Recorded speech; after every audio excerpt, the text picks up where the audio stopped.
आज मैं आप लोगों को अविकारी शब्द पढ़ाऊंगी, तो इसको आप लोग समझिएगा।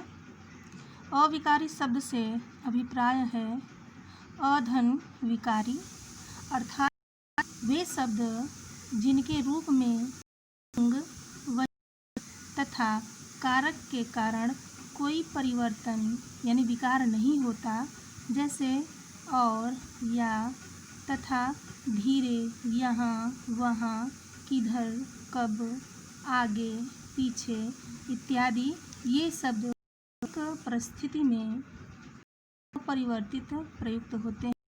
अविकारी शब्द को भी कहते हैं, अर्थात अधन व्यय, जिसका व्यय न हो, इन्हें घटाया बढ़ाया नहीं जा सकता। उदाहरण है, मैं यहाँ रहता हूँ, वह यहाँ रहता था, लोग यहाँ रहेंगे, कछुआ धीरे चला, बच्चा धीरे चला, हवा धीरे बह रही है। उपरोक्त वाक्यों में यहाँ तथा धीरे पद प्रत्येक परिस्थिति में अपने मूल रूप में ही बने हुए हैं।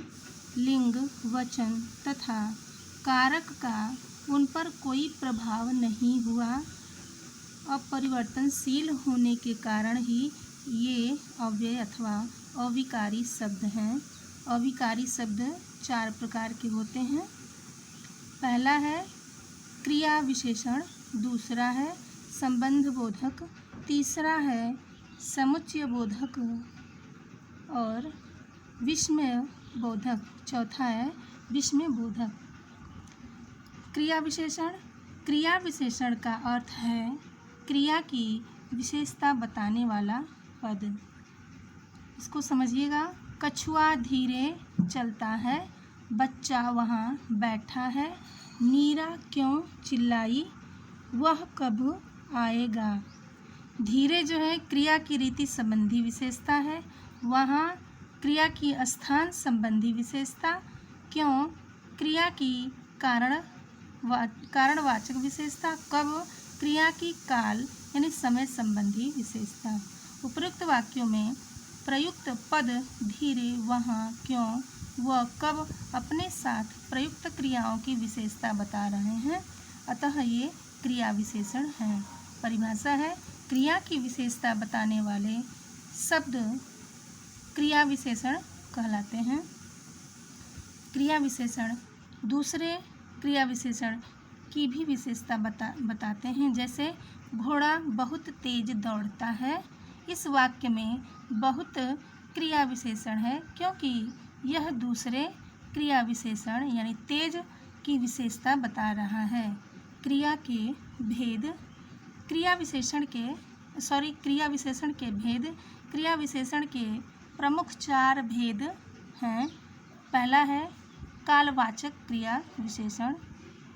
जो क्रिया विशेषण क्रिया के होने का समय सूचित करते हैं, उन्हें कालवाचक विशेषण कहते हैं। जैसे पिताजी कल आएंगे, रवि प्रतिदिन स्कूल जाता है, तुम अब जा सकते हो, वह हमेशा झूठ बोलता है।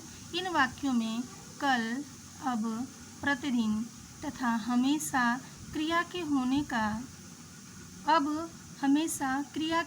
का समय सूचित करते हैं। ये कालवाचक क्रिया विशेषण हैं। कुछ प्रमुख कालवाचक क्रिया विशेषण: आज, कल, परसों, जब, तब, सदा, प्रतिदिन, प्रतिवर्ष, आजकल, बहुधा, घड़ी घड़ी, साल भर, कद, निरंतर, फिर, पश्चात इत्यादि। दूसरा है स्थानवाचक क्रिया विशेषण। जो शब्द क्रिया के स्थान या दिशा का बोध कराए, उन्हें स्थानवाचक क्रिया विशेषण कहते हैं।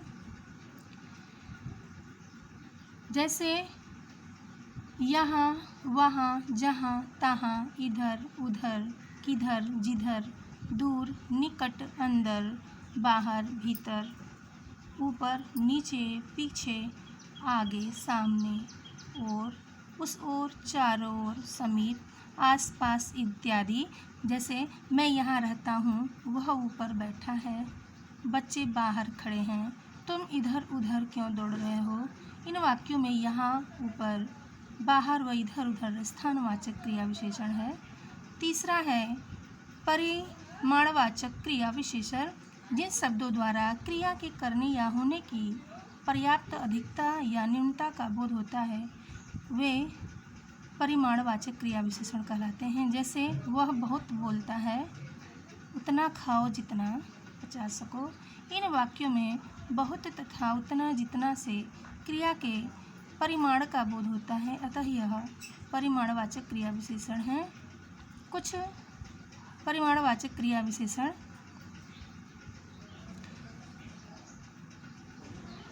खूब, ज़्यादा, अधिक, थोड़ा, बहुत, अत्यंत, इतना, काफ़ी, उतना, जितना, थोड़ा, बस, तिल तिल इत्यादि।